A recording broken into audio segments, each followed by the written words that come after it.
царстве обыденной рутины и монотонных задач жизнь часто удивляет нас неожиданными встречами, выходящими за рамки обыденности.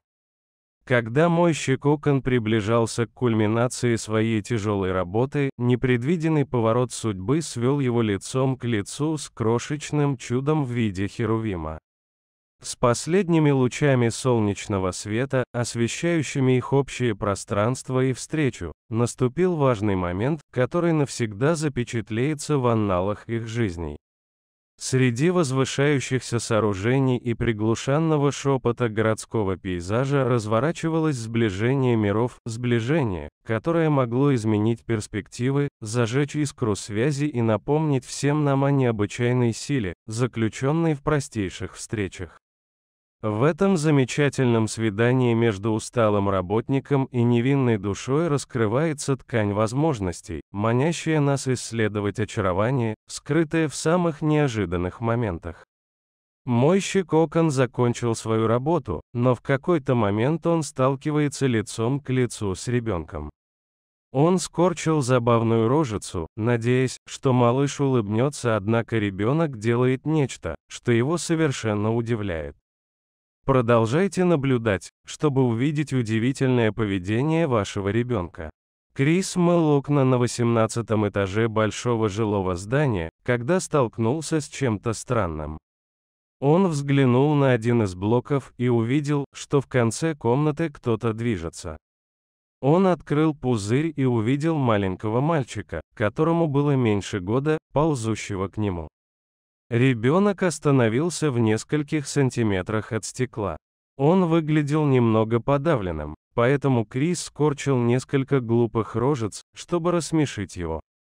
В конце концов он даже начал играть с ребенком в прятки, потому что знал, что его дети всегда смеялись над ним, когда он так с ними поступал.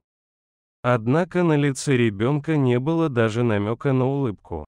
Крис скоро узнает, в чем была причина. Крис вообще не понимает, почему этот ребенок не улыбался. Почему он смотрит на него только этими печальными глазами?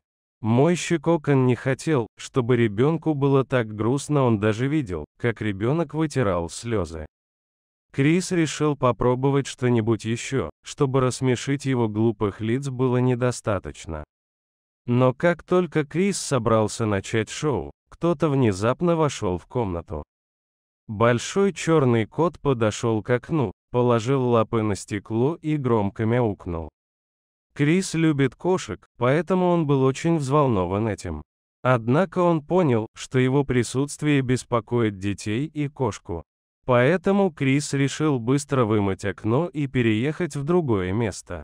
Но как раз в тот момент, когда он собирался спуститься вниз, маленький мальчик сделал что-то странное. Ребенок указал на что-то пальцем. Сначала Крис подумал, что он указывает на него, но в этом не было никакого смысла. Неужели ребенок ведет себя так странно из-за того, что у него за спиной что-то происходит? Ремень и другие меры безопасности мешали Крису повернуться, ему пришлось развязать несколько веревочек, прежде чем он смог это сделать.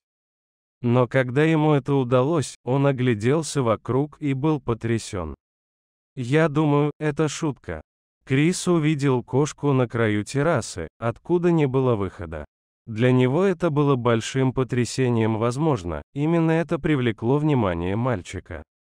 Если малыш увидит, как кошка падает с обрыва, это воспоминание останется с ним на всю оставшуюся жизнь, это воспоминание травмирует каждого, не говоря уже о детях. Есть только одно решение. Когда у Криса появилась возможность, он пристегнулся ремнем безопасности. Оказавшись на земле, он вбежал в здание через дорогу, и кот оказался там в ловушке. Тяжело дыша, он взбежал по лестнице на верхний этаж и, наконец, добрался до крыши. Оттуда он мог медленно опускаться по канату, как будто был на работе. Чем ближе Крис подходил к кошке, тем громче животное кричало. Он не мог терять времени даром, после 10 минут напряжения кот наконец оказался в пределах досягаемости. Но потом что-то случилось. Крис попыталась схватить кошку, но маленький питомец был так напуган, что сунул свои лапы в объятия Крис как спаситель. Она просто хотела прижаться к Крису как можно крепче. К счастью, у Криса в доме был кот, и он знал, что может успокоить напряженное животное, поговорив с ним и погладив его за ушами. Ему было очень трудно забраться на веревку и продолжать разговаривать с котом. Когда он упал на дно, к нему подбежала женщина в слезах. «Котенок». «А, Кэти, с тобой все в порядке?» Воскликнула женщина, уже держа на руках свою кошку. Я закрыл за собой дверь, понимая, что не могу войти. Мой котенок был в здании, и окно было открыто. Она, должно быть, была напугана до смерти, сказал владелец. Крис заставил женщину успокоиться и отдал ей кошку. Кошка тоже проявила немного любви и начала мурлыкать, и это был конец очень волнующего дня. Но у Криса все еще был в голове один важный вопрос, он продолжал думать об этом. Он работает в этой отрасли уже 10 лет, и это одна из самых необычных вещей, с которыми он когда-либо сталкивался. Он все еще хочет знать, знал ли мальчик о том, что он сделал. Действительно ли мальчик заметил, что кот в опасности, или это было просто совпадением, что он указывал на него? Самое главное, знает ли он, что кошка была спасена благодаря его действиям? Но Крис так и не смог найти ответ на